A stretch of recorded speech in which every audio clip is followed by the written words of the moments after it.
how legends are made.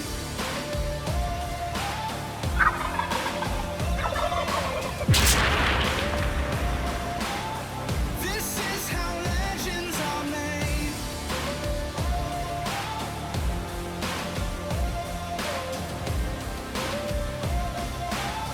This is how legends are made. Afternoon, folks. Uriah Baldwin here, BBL Outdoors.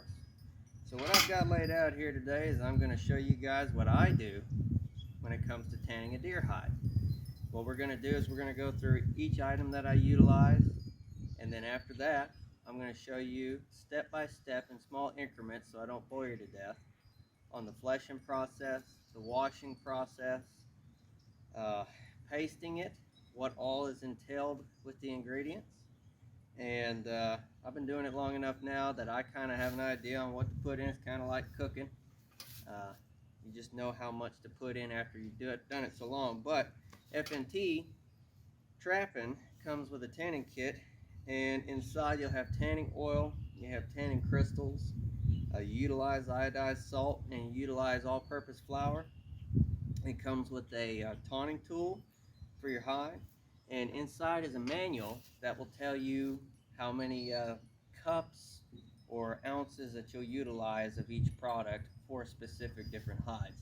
So to get started here, on this table we have our fleshing knife, right? That's what I'm going to use to remove all the fat and the meat off the hide, and I do that by putting it on this board. Now, unfortunately for me, I don't have what a real tanner should have, which is an example right here in the top left corner. But we're going to use what we got, Blue Collar Budget. We're going to stabilize it off of a tree, and you'll see that later on in the video. I got all-purpose flour. I have iodized salt. I have my tanning crystals.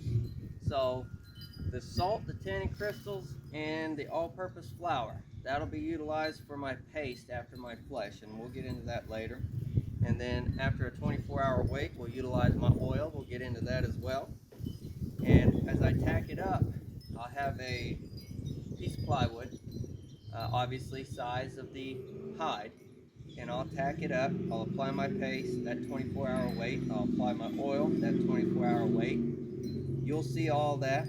Once that's done, and I feel like the hide has absorbed the oil, you may need a second oiling depending on how the hide's doing. I like to have a little warmer ambient temperatures.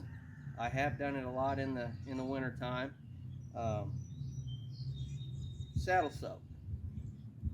So with saddle soap, what that does, when your leather or your hide is curing and it's taking tan and whatnot, that saddle soap allows it to be more pliable.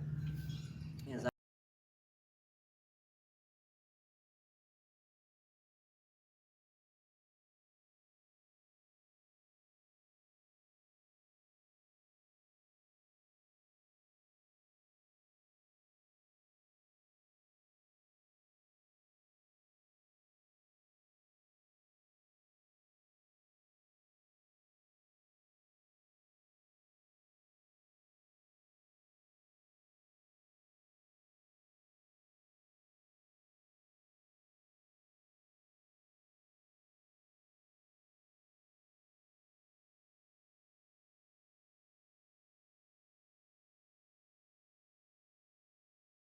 tail puller.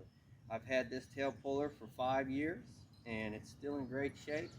And all my stuff here, I keep in just an ammo box. I mean, literally, that's all the equipment you need. Now, I have additional products in here, but that's just for backup. In case, hey, where are my scissors at? Because that happens a lot. I have a backup pair. So I store my blades in here and all that. So I tell you what, let's do it. Enough talking. Let's get into fleshing. I'm going to show you an example of the deer hide, what it looks like, and we'll start fleshing, all right? All right. So, as I said, we're doing it Blue Collar Budget way. This is the harder way. I don't suggest it. That picture that I posted, and it's funny, I said my left, it'd be your right. So my left, your right. that photo I posted, eventually I will make one. I suggest you do the same if you're going to get into tanning. You might as well just do it right from the gate. It'll help you. This is hard on your back, but this will work. So enough said. Without further ado, what I'm going to do is post up on this tree. Right? So as you can see, this deer hide is loaded with membrane. It's loaded with meat and fat. So there's two sides to your blade, and one is sharper. So to do an initial start, I may just make a slice, or I'll hit a spot like here's his leg hole. I'll hit a slice and work my way down, and I will show you once we can get it started here.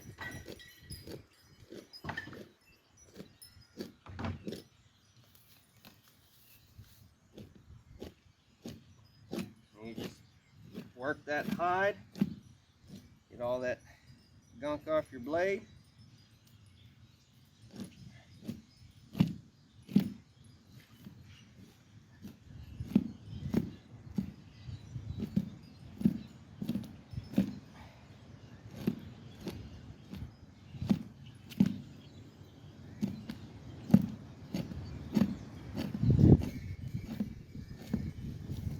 Now you see this white line? That's an example of the hide where I'm working that membrane off. Now you still want to have membrane. You don't want to flesh your hide too deep. If you start seeing hair follicles penetrating through your hide, you know that you're pushing too hard, and it's easy to do when you're doing coons. I use them as an example because they're usually the most common that I've had to tan for people. Just be aware of how much pressure you're applying, and just continue to work that hide until you get that nice pretty white.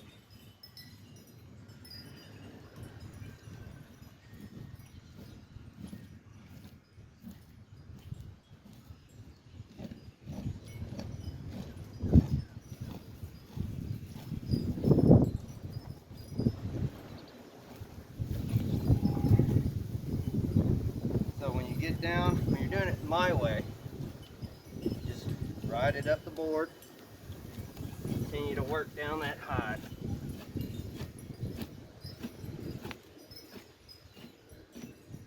Some taxidermists use fleshing wheels. I'd say that's the way to go, but when I started, I guess, you know, I'm that guy that likes to do everything the hard way. And once I find what works for me, it's hard to get away from it. But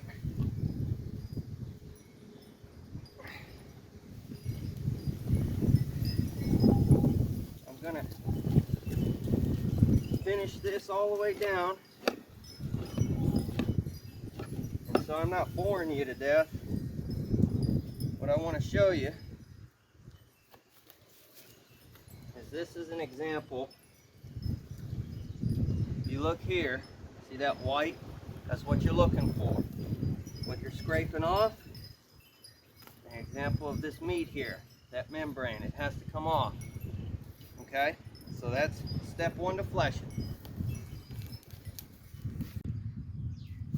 So now that it's fleshed, give you an idea what it's supposed to look like. You know, the minor stuff, you know, don't get too tedious on it, because that's where this tool comes in. And then, you know, I'll show you too a tactic that I do, all the minor membrane and whatnot. We'll work that out eventually, but the gist of it is, this is what you're looking for. Okay, you're looking for that meat gone. You know, you can see some coloration and whatnot, but we're going to wash it, and I'm going to show you the washing process.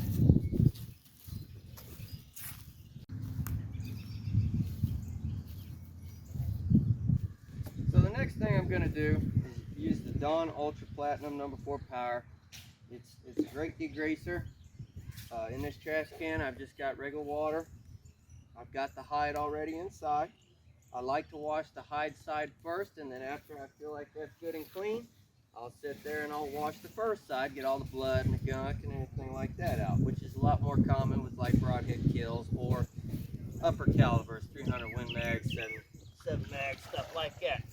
Do not be afraid to get this wet, okay? You're not gonna have hair slippage or anything like that. You just sit there and you work it in there like this, right? See how I have it? You just continuously work it in there, and you'll wanna change out your water. Like the water here, it's real murky, so when I go to the fur, I'll change the water out. But on the hide side, just wash it the best you can in that Dawn, and get all that gunk, that filth, blood, everything like that off. Okay? And then, it's pretty self-explanatory, as I say, turn it inside out. So, for the sake of time, I don't bore you. Clean your water, get new water, utilize the same Dawn, and then once that's finished, you feel like your hide is clean, you dump that water. Do not use soap, just clean fresh water, and rinse it out, okay? Once you've rinsed it out, you sit there, and when I say rinse out, I mean squeeze all that out, make sure that's good and rinsed out. You can lay it out to dry. I typically don't do that. Whenever I have it clean, I'll get into what I call my pasting sequence.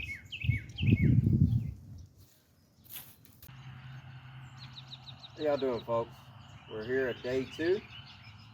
We're working on our deer hide. So today we're going to be taking all this paste with our taunt tool that I explained in a pail bucket. You're going to scoop your paste into this bucket and you dispose of it any way you like. But the main purpose of today is to scrape the paste off, clean up as best we can, and then we're going to apply our oil. So I'm going to give you an example. So I generally might start at the edges, right? And then I'll come out maybe 2 inches or so. And then I'm going to actually start scooping from the bottom up as to collect it the best versus having it roll down the hide. So what I mean is I'll come up, and as you can see, you see the paste. I just dispose of the paste in my bucket and continue to clean the hide. Alright, once you've got your entire hide clean, we'll switch over to applying our oil. Alright, so as you can tell, we've gone through, I've taken a paper towel and cleaned as much of that paste off as possible. Okay, so now we're going to get into our oiling sequence. I ran out of daylight outside as I was cleaning the paste off, but as you can see, there's no harm in taking a paper towel or something of that nature and cleaning it up. So I've microwaved this oil from the FNT Trappers kit. So I wasn't really thorough on that. FNT Trapping, if you Google that, it'll take you to their website. And on their website, you go to Tanning. And in there, you'll have 2 different kits. Okay, one will be $60, one will be, I believe it's $40. You want to get the larger kit. Alright, that comes with oil. You get more bang for your buck. But 25 seconds, heat this up. That's good and warm. And I'm just going to start applying it to the hide. And when it comes to oil, I use it as I feel like I need it. The manual will give you specifics on what hide you're using it for. But I've found in the past, the more you do it, the more you'll say, okay, well, I feel like I need to oil that down a little better than per se what the manual suggests. But that really all depends on the size of your hide you're messing with and how clean you've got that hide. So as you can see, just like the paste, I'm applying this oil by rub.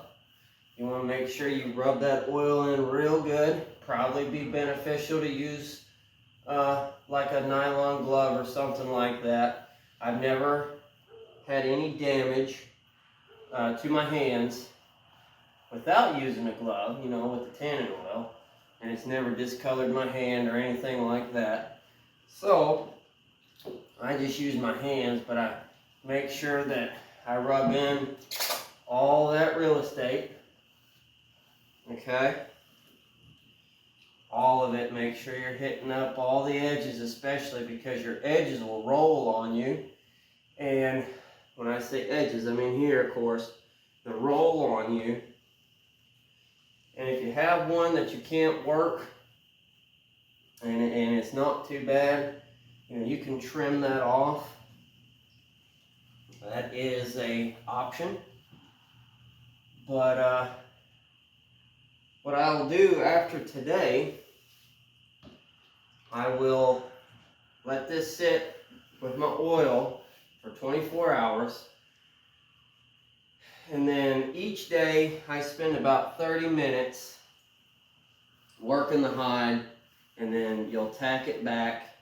And, you know, we'll get into what I call working the hide. That's where you know, some hand labor comes in, working it. Now you could use a tumbler. If you don't know what that is, just Google a tumbler for tanning. I've seen people take dryers and remove the heating elements out of the dryer, and they'll throw the hides in there to work them. And what it does is it makes that hide pliable. I have always done it by hand.